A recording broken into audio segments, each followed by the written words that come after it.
la loi d'attraction et les enfants. On n'en entend quasiment pas parler. Et pourtant, la loi d'attraction fonctionne également avec les enfants et sur les enfants. Ce qu'il faut savoir, c'est que les enfants, les tout petits, ressentent les émotions des adultes, ressentent les vibrations de pensée des adultes, un peu comme les animaux. Les animaux ont leur sixième sens. Nous avons également un sixième sens. Et les enfants, si tu veux, sont les extensions des adultes qui les élèvent, des adultes qui sont autour d'eux, tout simplement.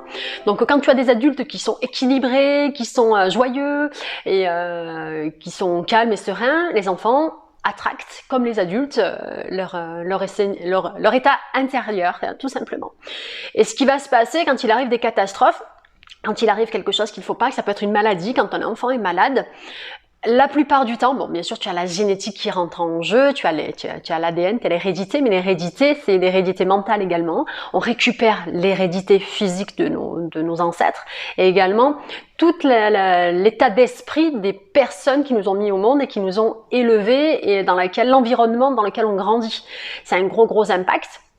Et les enfants n'ont pas la possibilité de se protéger de ça. En fait, ils subissent à leur insu les états d'esprit des personnes qui les élèvent, les états d'être, les angoisses également. Et quand tu as des mamans qui sont très anxieuses, qui ont toujours peur que leur enfant tombe malade, leur crainte est tellement décuplée, elles le ressentent tellement fortement qu'elles transmettent cette énergie à leur propre enfant. T'y crois pas, fais un petit peu tes recherches et tu verras par toi-même que les enfants qui tombent malades ou à qui il arrive vraiment des choses difficile, tu peux être sûr que les adultes autour d'eux ont des états d'esprit très négatifs ou des états d'esprit très anxieux, voire dépressifs, et qui transmettent de ce fait à leur propre enfant.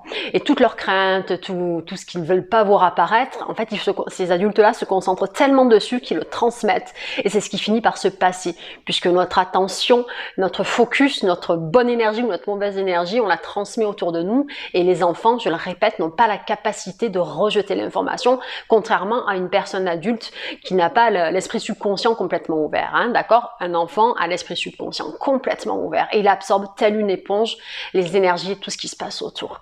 Et bien sûr, quand tout se passe bien également pour les enfants, c'est que tu peux être sûr que l'entourage, l'environnement dans lequel l'enfant s'épanouit, bon après tu as des prédispositions mentales également, tu as l'éducation, tu as beaucoup de paramètres qui rentrent en jeu. Mais sache que l'énergie, la bonne énergie comme la mauvaise, l'enfant prend tout en fait, il n'a aucune possibilité de rejeter l'information. Et c'est ce qui crée des tensions mentales, et c'est ce qui crée parfois des maladies, c'est ce qui crée des discordes. Mais vraiment, il faut faire attention à ce qu'on dit, à ce qu'on ressent auprès des enfants, et si on s'occupe d'enfants, il faut vraiment faire au mieux. Et si on se sent mal en tant qu'adulte, il faut vraiment faire le nécessaire afin de ne pas transmettre justement ce mal-être, ce malaise à nos propres enfants, et afin qu'ils puissent se développer correctement et qu'ils puissent attracter une belle vie et de belles choses. Il faut vraiment leur imprimer leur subconscient de belles images, d'optimisme, de joie de vivre, afin qu'ils se construisent dans ça et afin qu'ils attractent finalement que les bonnes choses dans la vie. Tout simplement, si j'ai vraiment un message à passer, c'est être vraiment bienveillant avec soi, avec ses propres enfants et avec les enfants avec qui nous sommes en contact. Un sourire, une phrase qui fait une phrase positive, ça fait toute la différence et c'est un gros impact. Et la loi d'attraction ne s'arrête pas chez les enfants, c'est chez tout le monde, ça fonctionne vraiment chez tout le monde, que l'on y croit ou que l'on n'y croit pas. Après, on est tous libres de croire en ce qu'on veut, d'accord, mais c'est comme la nuit suit le jour, c'est qu'on y croit, qu'on n'y croit pas. Après la nuit, il y a le jour, et après la pluie, vient le beau temps. Et c'est comme ça, et c'est pas autrement. On peut, après, chacun est libre de faire comme bon lui semble. Et vraiment, ça me tenait à cœur de parler de ça. Vraiment. Et après, si on peut aider également les enfants à apprendre à méditer, afin justement qu'ils puissent trouver un équilibre intérieur. On peut aider les enfants à se créer des images mentales, puisqu'ils ont si tu veux, leur imagination n'est complètement, ils sont nos limites. Donc, il faut vraiment les aider à exploiter leur imagination et à ne jamais s'arrêter à imaginer.